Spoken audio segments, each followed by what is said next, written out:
What we're going to do today is probably not what you expect, because I assume that what most people expect when they come to see a hypnotist is I put you into a trance. It's a bit like being asleep. I give you a load of suggestions, wake you up at the end.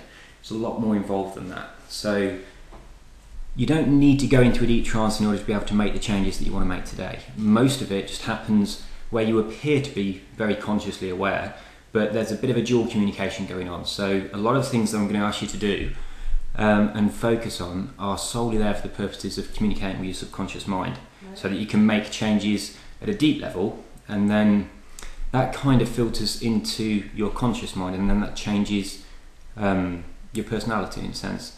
So it's a bit like, if you imagine the difference between your conscious and subconscious mind is a bit like a garden, then if we want to change something, we need to go underground and plant seeds, and they'll grow into new plants. If we want to remove something, we need to go underground and get rid of the roots. So that's why we need to use hypnosis and techniques to go into your subconscious.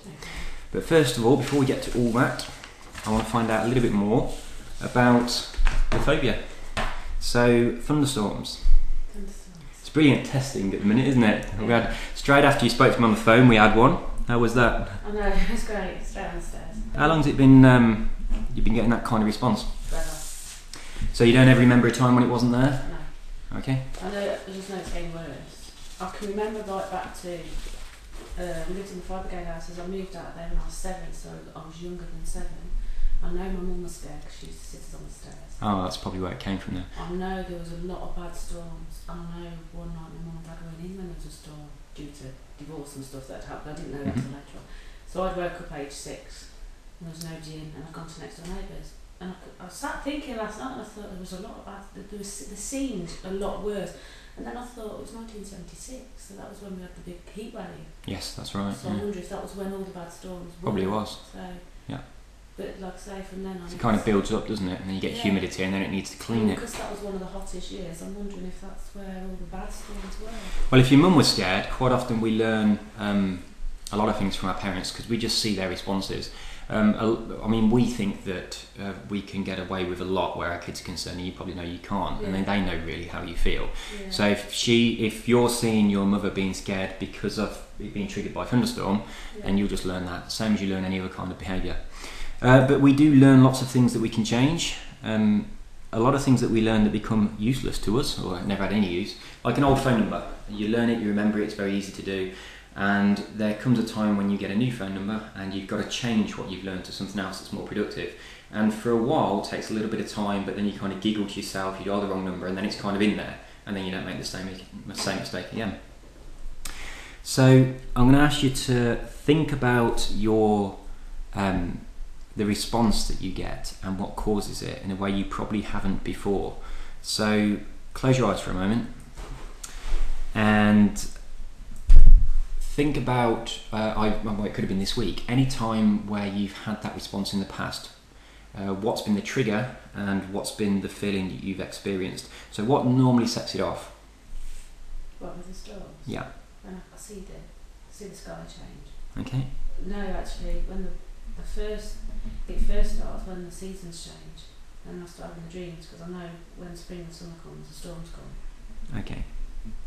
So you're giving yourself lots and lots of warning to be scared. So it's a visual thing. You kind of see the sky. Yeah. Yeah, I see what you mean. So you kind of you look out through your window and think, well, today's a day where I need to be scared, or I don't need to be scared. So you can kind of judge that, and then you can tell your body. Obviously, you don't do it in this explicitly, but you sort of say to your body in a way that tells your subconscious mind that yes, I need to experience fear, or it's not too bad tonight, I don't need to experience fear. So there's something going on there that tells you visually it's time to be scared. Right, we can look into that.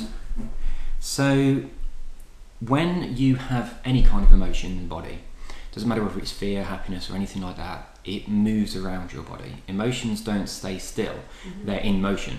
If they stayed in one place all the time, the nerves habituate. So if you kind of tap somewhere for a long time, after a while you just won't feel it because you get used to it. Okay. So think about the last time that you looked up, you saw that the sky was going to be a thunderstorm, you tuned into that and you started to feel the fear. Where did you notice the fear first of all? In the stomach. Okay. And where do you think it goes next?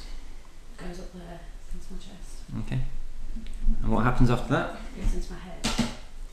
You're good at this. Most people have no idea what I'm asking, and I have to really slow everything down. So, and then it goes into your head. And then I don't know. Well, what normally happens is fears, if you just got one flash like that, it'd be going out the top of your head and then you'd feel fine.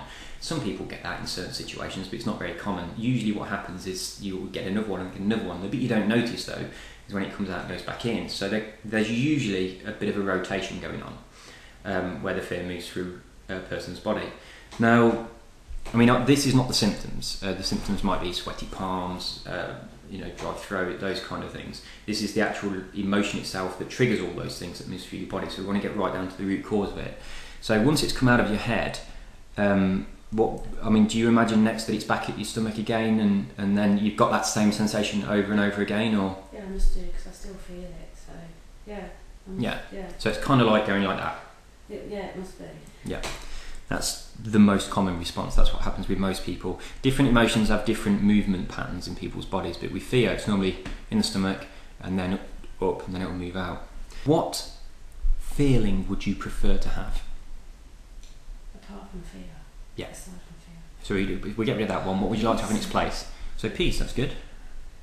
In my notes here, I'd put confident, safe, secure, those kind of things. Didn't think of peace. That's a really good one. I'll use that. And there are situations, I assume, in your life where you do feel calm, safe and peaceful. Oh yeah. Yeah. So you know neurologically, you know how to experience those feelings. Yeah. It's just the wrong things, well, not the right things are triggering them. So in what sort of situation would you feel particularly peaceful? Home, relaxed, into music, reading a book. Reading a book, that's good. Right, this is the little bit unusual bit. What we're going to do now is start to change the way you currently create fear in your body and make it happen a little bit differently so that you create a different emotion instead. The easiest way to explain what's going on here is if you imagine playing a record and the needles in the groove, it plays the same every time you play it. If you scratch that record, it will never ever play the same again. And this is what's going on inside your subconscious mind when you break the connections between a trigger and a response. So the trigger, I would say in your case the trigger is a visual one, kind of looking out of the window, seeing the sky going black and that kind of thing, like it did the other day. And then that sends you a message to, hey, let's begin the fear. And then that vibrates and starts to spin around and around and around, and then you get that feeling. So we're going to slow that right down. So close your eyes for a moment. Pull your chair a little bit away from the wall, actually. Super. Right. Close your eyes. Make yourself nice and relaxed. And think about that response, but knowing that you're completely safe and you're here and it's nice and sunny. And just for a moment, notice where it starts in your stomach and then moves up through your chest, and then it starts to rotate round. So as it starts to do that, stop it in its tracks, pull it right out of your body, so you imagine it out there in front of you, flip it upside down and then pop it back in. Okay? So it's spinning the wrong way. So I want you to keep imagining the visual response, the trigger, as in you've just looked out the window and you can see that it's really black, or it's just that time of year. And as you do that, notice this spinning going the wrong way. So it starts at the end and it goes all the way back to the beginning. And it keeps on spinning the wrong way. Now as it does this, I want you to just inject a little bit of relaxation into it. So imagine that you are reading a book on a lovely summer's day, or you're relaxing watching TV. Whatever you like to do to relax, just imagine there's a little bit of relaxation and that's starting to spin round as well. So going in the opposite direction to what it normally would do. As you do this, just taking a deep breath through your mouth and breathe out through your nose. So we're just going to start flipping things around so they don't play the way they used to play. So the things that used to cause certain responses to you can change.